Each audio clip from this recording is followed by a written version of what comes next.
The ball rolled down the slope. I ran after it. A shadow leapt, a growl, fangs, hot blood by my eye, dirt in my palms, my knees on fire. I was down. My mother screamed, and my voice wouldn't come. Everything froze, like now.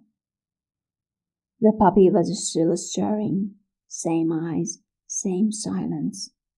But this time, not even a blink, just stillness. And in that stillness, something like it was saying, I'm where you used to be.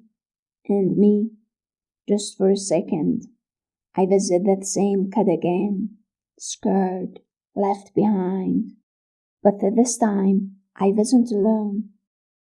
That eyes saw me from behind the bars, quiet, not shy, not bold, just fixed. My foot slid back, hit the edge of the door, and suddenly the shelter's cold fluorescent light turned into soft flicker of classroom bulbs. I was at the board, one hand gripping track, the other locked behind me. Breath caught in my chest. The board was covered in formalized numbers, scattered, smudged. Everything was blurry, except the sound of chalk. The teacher behind me said, Well, what's next? I didn't turn, just stared at the board. I knew he was looking at my face. Everyone did. Behind me, someone whispered, Look, it's the one-eyed kid at the board. A thin, sharp voice rose from the back of the shelter.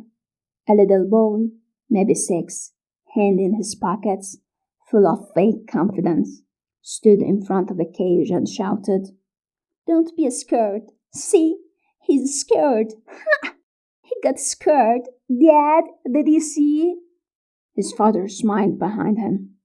The kid stepped closer, louder now. Yeah, you're scared of me, huh? Good. You should be. I'm strong. The dog in the cage slowly backed away. I stood by the pillar, frozen, my eyes locked on the bull. There was something in his voice, a tiny quiver. He looked just like me. That day I stared at the yellow dog, a stone in my pocket, but I couldn't lift my hand. I didn't even know what I feared more. That the dog might laugh at me, that it wouldn't fear at me at all, or that I'd see myself in its eyes. And in that second, a filthy thought screamed in the back of my mind. Maybe I really am nothing. Maybe even it isn't afraid of me. I didn't want to be that helpless kid anymore. I stopped just watching. I started looking. The alleys, the road home, even around the school. I searched. Every dog became a possibility. Maybe it was the one, maybe not. It didn't matter. What mattered was, this time, I chose, not them. One day, I saw one by a lamp post. Black, big, its eyes fixed on the ground. I stepped closer, quiet, slow, my hand inside my pocket, wrapped around the stone, smooth and cold. But something inside me trembled. A soft voice in my head said, You are becoming just like them. I paused for a moment, but it wasn't enough. I didn't hear it, or didn't want to. I threw it. It hit the neck. It didn't move. I got closer. A stick lay by the curb. I picked it up. I hit hard, with rage, silent.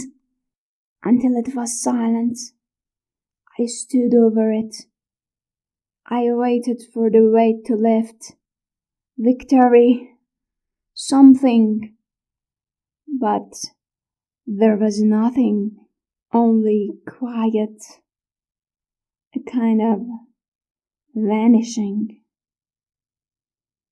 After that day, I stopped waiting. I didn't let anything decide for me. I went after them, found them, the way one of them had once found me, suddenly, cruelly. But none of it was enough.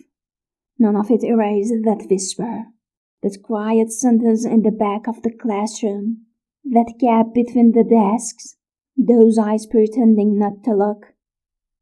None of it erased the scar beside my eye. That night, in a dream, a pair of eyes stared at me.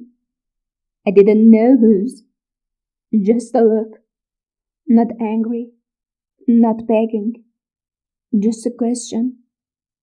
Quiet. I woke up, but I could still feel them, heavy, resting on my chest. Once, I saw a man bend down and pet a dog. The dog wagged its tail, gently laid its head on the man's knee, and I thought, was it just me they hated? Something inside whispered, maybe they are not all like that. That image came and went, like the smell of rain on dry soil. Something soft, but lasting. No one knew. I never told anyone. Not about the dogs, not about the rocks. I just swallowed days without tasting them. I wasn't living, just filling time with the absence of life. Then, that morning, grey sky, boots, uniform, line up, boot camp.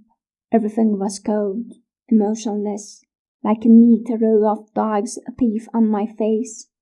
Just as orderly, we were lined up in the camp.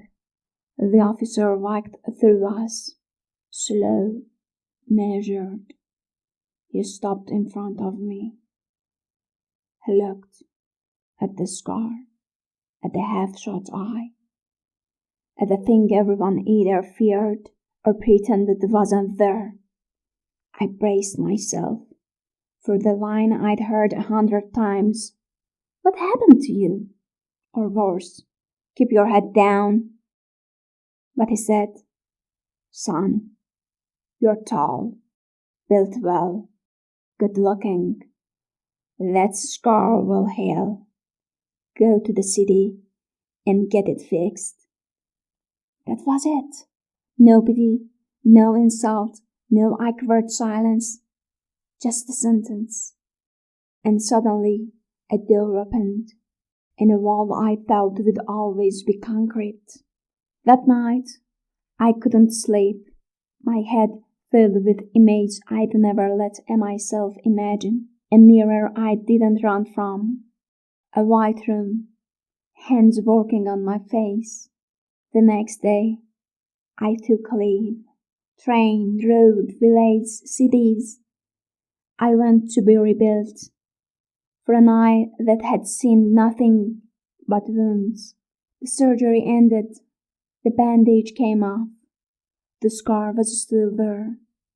But it wasn't my whole face anymore. Later, Lily came into my life. Then, her family. Not as saviors, not as heroes. They just came. No judgment, no questions, just presence. And slowly, breathing became easier. One day, I caught myself reading a book. Another day, I was thinking about the future. The eyes still came sometimes, in sleep, visiting me, but less often. Lily's family encouraged me to study, to teach, and I did. Successes came, a whole world opened up, a world I may never have reached if not for that wound. That wound, just as much as it broke me, it built me.